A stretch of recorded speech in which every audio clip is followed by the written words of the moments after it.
Hello friends, स्वागत है आप सभी का सीबीबी आर्ट्स क्लासेस में। दोस्तों, हर सब्जेक्ट के लिए कमेंट आ रहे हैं। मैं पूरी कोशिश कर रहा हूं कि आप जो आपके सब्जेक्ट हैं उसके इम्पोर्टेंट क्वेश्चनों को बता दिया जाए।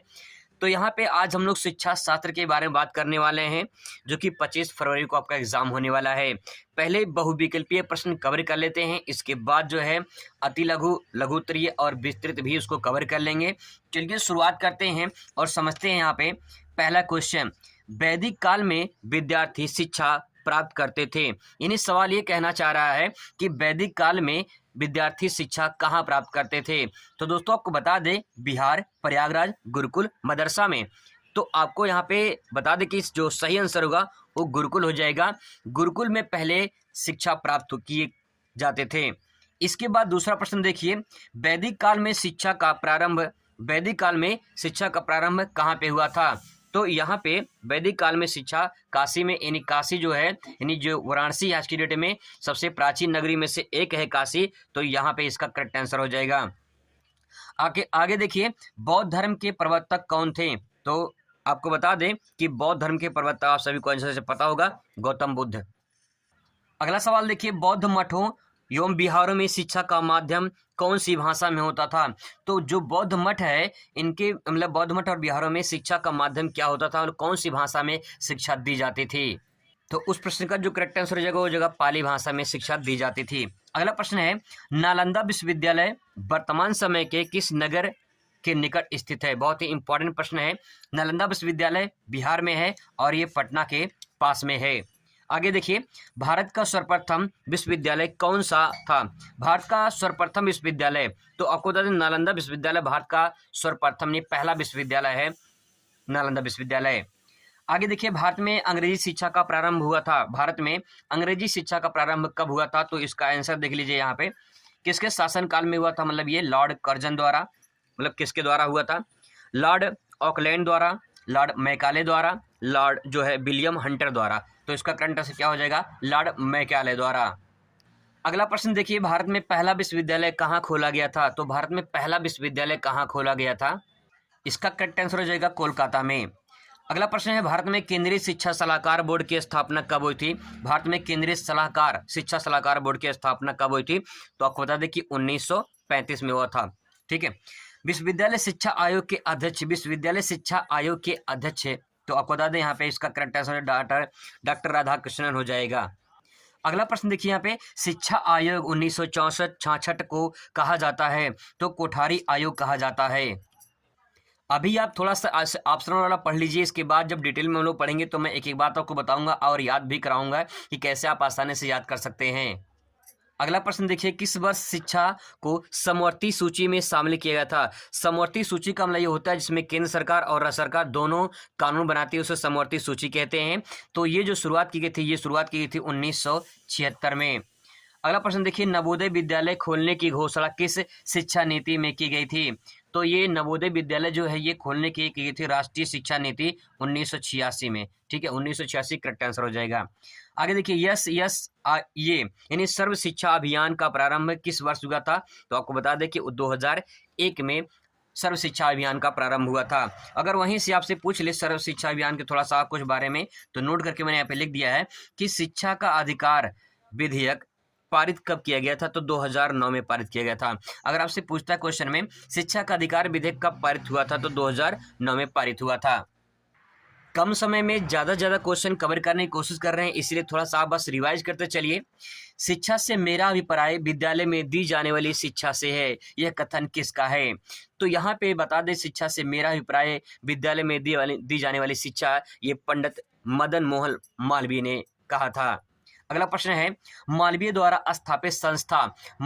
जो स्थापित संस्था है वो बीएचयू है, यानी बनारस हिंदू विश्वविद्यालय। इसी को बीएचयू कहते हैं, बनारस हिंदू यूनिवर्सिटी। आगे देखिए, गांधी जी के अनुसार शिक्षा का माध्यम होना चाहिए। तो गांधी जी का अनुसार शिक्षा का माध्यम क्या होना चाहिए, हिंदी में, अंग्रेजी में, मातृभाषा में, विदेशी भाषा में। तो इनका कहना था कि अगर शिक्षा मातृभाषा में होती है तो कहीं न कहीं ज़्यादा उसका प्रसार होता है।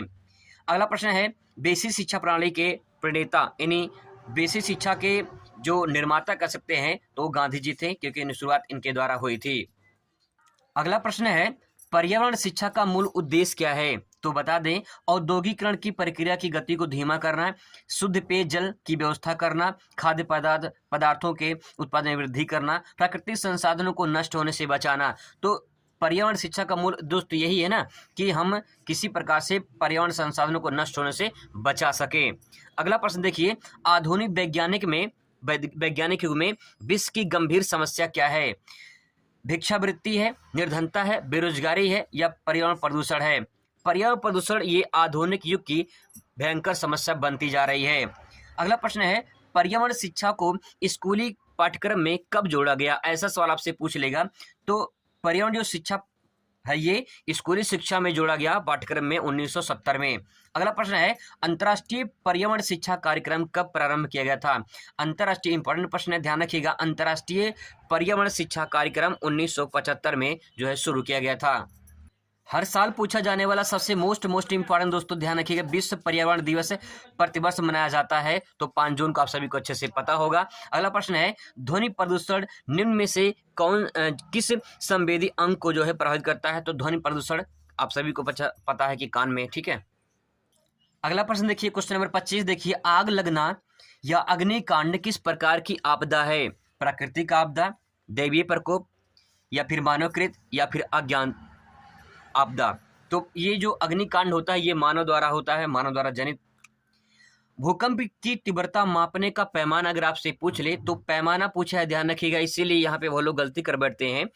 अगर यहाँ पे पैमाना पूछ ले तो आपको ध्यान में रख रहा है कि इसका आंसर रिक्टर स्केल होगा। अगर यहाँ पे यंत्र पूछता है कि भूकंप मापी यंत्र कौन सा है, तो आपका जवाब होगा जो है सिस्मोग्राफ हो जाएगा, ठीक है।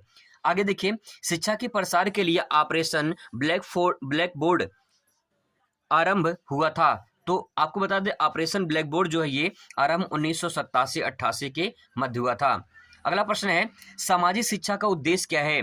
शिक्षा प्रमाण पत्र, साक्षरता प्रदान करना, जीवन उपयोगी ज्ञान देना या मनोरंजन देना?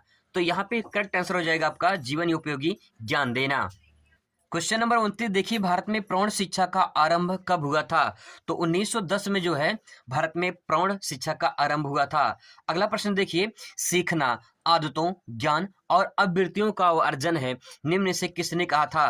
तो ये क्रो एंड क्रो ने कहा था। किसने? क्रो एंड क्रो, दोनों पति और पत्नी थे, क्रो एंड क्रो, इसीलिए यहाँ पे क्रो एंड क्रो। तो आपको ध्यान रखना, सीखना आदतों और ज्ञान अभिवृत्तियों की अर्जन, ये किसने कहा था? तो क्रो एंड क्रो ने कहा था। आगे देखिए, प्रयास और त्रुटि का सिद्धांत किसने प्रतिपादन किया है? प्रयास और त्रुटि का सिद्धांत किसने प्रतिपादन किया है? तो इसमें करेक्ट आंसर हो जाएगा दोस्तों आपका थॉर्नडाइक हो जाएगा।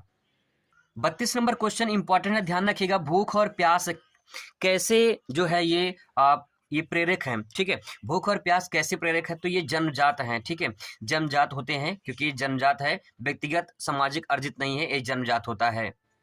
बहुत ही इंपॉर्टेंट दोस्तों, मैंने यहाँ पे क्वेश्चन सेलेक्ट किए हैं, तो आप थोड़ा सा रिवाइज कर लीजिए बस फटाफट। निम्न में से कौन जन्मजात प्रेरक नहीं है? तो जन्मजात भूख लगना जन्मजात प्रेरक है, प्यास लगना, नींद आना, ये सब जन्मजात प्रेरक है। और यहाँ पे जुआ खेलना, जब लोग बड़े हो जाते हैं तो कहीं के जुआ खेलना सीख जाते हैं। अगला क्वेश्चन देखिए, अमूर्त पुरस्कार है। अमूर्त का मतलब ये होता है कि जो दिखाई ना दे, जो मूर्त, जैसे आप मूर्ति देखते हैं ना, तो मूर्ति से दुर्गा जी का मूर्ति, लक्ष्मी जी का मूर्ति, तो मूर्ति आपको दिखाई देती है, लेकिन यहाँ पे अमूर्त है। अमूर्त का मतलब जो दिखाई ना दे, ठीक है। तो यहाँ पे छात्रवृत्ति जब आपकी आती है तो आपको पता चलता है, उपयोगी वस्तुएं आपको दिखाई देता है, पता चलता है, प्रमाण पत्र आपको मिलता है, जब आप पास करेंगे तो आपको सर्टिफिकेट मिलेगा। प्रशंसा, अगर आपकी कोई प्रशंसा करता है तो उसे हम देख नहीं सकते हैं, महसूस कर सकते हैं, लेकिन देख नहीं सकते हैं। तो अमूर्त का जो दिखाई ना दे, तो प्रशंसा, अगर आप कोई तारीफ कर रहा है तो आपको सिर्फ महसूस हो सकता है, उसे आप देख नहीं सकते हैं, ठीक है। आगे देखिए, विद्यालय में पुरस्कार देने का क्या उद्देश्य है? क्वेश्चन बहुत ही ज्यादा इंपॉर्टेंट है, ध्यान रखिएगा। विद्यालय में पुरस्कार देने का उद्देश्य ये होता है कि अनुशासन की स्थापना। विद्यालय में जो बच्चे हैं, बच्चे अनुशासन बनाए रखे हैं और उन अनुशासन के जरिए जो है विद्यालय प्रोग्रेस कर रहा है। चरित्र का विकास, करेक्टर कहीं कहीं दोस्तों उनका डेवलपमेंट हो रहा है, चरित्र का विकास हुआ है और अच्छा विकास हुआ है। स्वास्थ्य प्रतियोगिता का निर्माण करना, तो कहीं कहीं ये सभी जो है इसमें करेक्ट आंसर हो जाएगा। दंड और पुरस्कार, दंड और पुरस्कार की बात करें तो ये जो है स्वाभाविक प्रेरक है। क्या है? स्वाभाविक प्रेरक है। अगला प्रश्न देखिए, निम्नलिखित में से कौन सा लक्षण मानसिक रूप से स्वस्थ व्यक्ति का लक्षण है? कौन सा लक्षण मानसिक रूप से स्वस्थ व्यक्ति का लक्षण है? स्वमूल्यांकन की समस्या, समायोजनशीलता, आत्मविश्वास। देखिए स्वमूल्यांकन मतलब खुद को जांचना होता है। आप खुद को जांचें कि आपके अंदर क्या कमी है, क्या अच्छाई है। समायोजनशीलता का मतलब होता है एडजस्टमेंट कर लेना, है ना। आत्मविश्वास का मतलब कि आपके अंदर कॉन्फिडेंस है कि मैं पेपर में अच्छे नंबर से पास हो जाऊंगा या हो जाऊंगी। तो आपके ये सभी इसमें कहीं न कहीं मानसिक रूप से अस्वस्थ हैं। अगर आपके थॉट में, विचार में ऐसा विचार आ रहे हैं तो आप जो है मानसिक रूप से स्वस्थ हैं, मतलब सभी हो जाएगा। आगे देखिए, निम्न में से कौन सा मानसिक अस्वस्थ का कारण है? संघर्ष, चिंता, तनाव, ये सभी इसमें करेक्ट हो जाए, क्योंकि मानसिक रूप से अगर आप संघर्ष कर रहे हैं तभी कहीं कहीं समस्या है, और संघर्ष करेंगे तो चिंता बढ़ेगी, चिंता बढ़ेगी तो तनाव हो जाएगा। ठीक है, आगे देखिए, निम्न में से बुद्धि के द्वितत्व सिद्धांत के प्रतिपादक कौन है? तो स्पीयरमैन जो है इसका राइट आंसर हो जाएगा।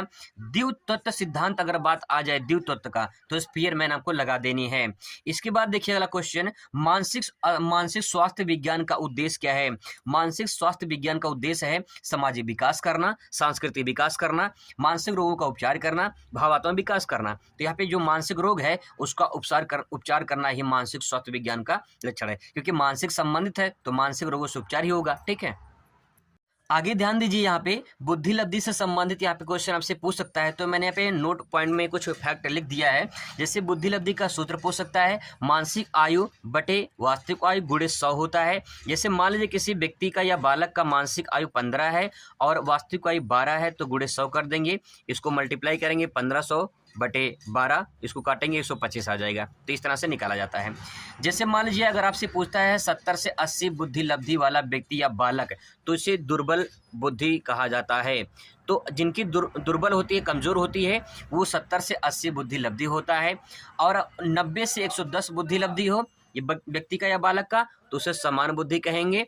अगर 110 से 120 बुद्धि लब्धि है तो उसे उत्कृष्ट बालक कहेंगे, एक्सीलेंट कहेंगे। ठीक है, अगर 140 से ऊपर है तो उसे हम प्रतिभाशाली कहेंगे, जीनियस कहेंगे। ठीक है, तो आप समझ लीजिए कि आपके पास कितनी बुद्धि लब्धि है, उसी प्रकार से आप समझिए कि आप जीनियस है या एक्सीलेंट हैं। अगला प्रश्न देखिए, वस्तुनिष्ठ प्रश्नों के उत्तर होते हैं। तो वस्तुनिष्ठ के जो प्रश्न कैसे होते हैं, ये निश्चित होते हैं। वस्तुनिष्ठ मतलब ये होता है कि जो यहाँ पे प्रश्न दिया गया है ये वस्तुनिष्ठ है, इसका उत्तर पहले से तय है। देखिए 4 ऑप्शन दिया गया है, इसी में से एक सही है, तो पहले से तय है, निश्चित है। आपको इसमें पता करना हो कौन सा है। तो ये वस्तुनिष्ठ प्रश्न कैसे होते हैं, निश्चित होते हैं। इसे जो ऑब्जेक्टिव टाइप क्वेश्चन होते हैं उसी को वस्तुनिष्ठ प्रश्न कहते हैं, जो आप यहाँ पे है हल कर रहे हैं।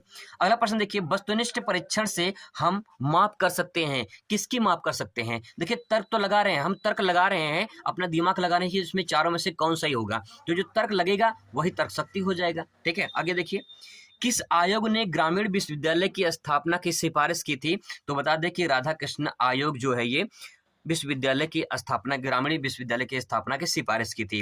क्वेश्चन नंबर 45 देखिए, भारत में किस शिक्षा को अनिवार्य बनाने का संकल्प लिया गया?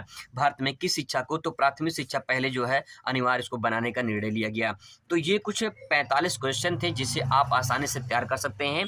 अगर आप इसे तैयार कर लेंगे तो आई होप कि आपका जो क्वेश्चन आने वाला है बहुविकल्प वाला इसी चैप्टर से आने वाला है और इन्हीं टॉपिक से आने वाला है। अब मुलाकात दूसरी वीडियो में। Thanks for watching.